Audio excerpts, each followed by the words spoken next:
de théâtre au départ de ce marathon des Batékés, lancé depuis le parking du Grand Hôtel.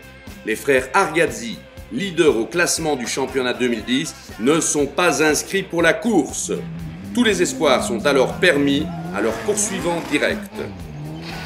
On imagine alors un duel à couteau tiré entre Marco Deletaille et Frank Verhoevenstraat, tous deux sur des Buki Zarco.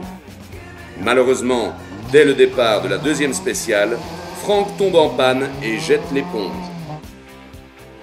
Marco Deletaille s'installe alors à la tête de la course.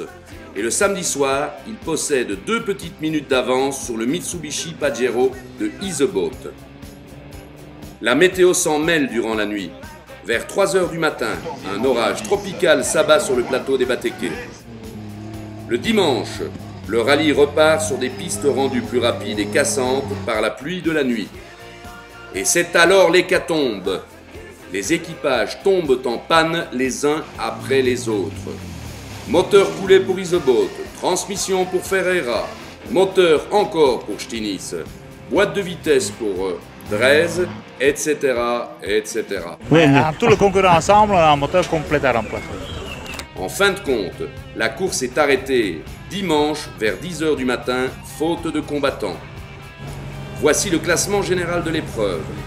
Premier, Marco Deletaille, qui prend la tête du championnat au nez et à la barbe des frères Argadzi.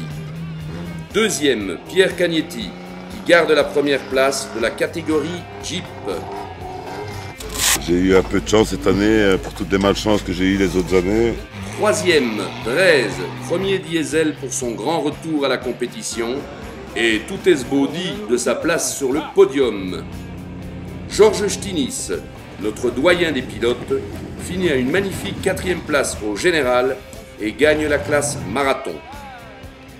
Ferreira termine 5e sur son pick-up Nissan R-Body et il est pressenti comme le futur champion 2010 de la classe diesel. Au classement général du championnat national, Marco Deletaille devance Argadzi, qui aura fort à faire pour garder son titre cette année, tant l'écart creusé par Deletaille est important. Rendez-vous le 20 et le 21 novembre pour l'épreuve de clôture de la saison, les 12 heures de Quilmuenza. Qu'on se le dise!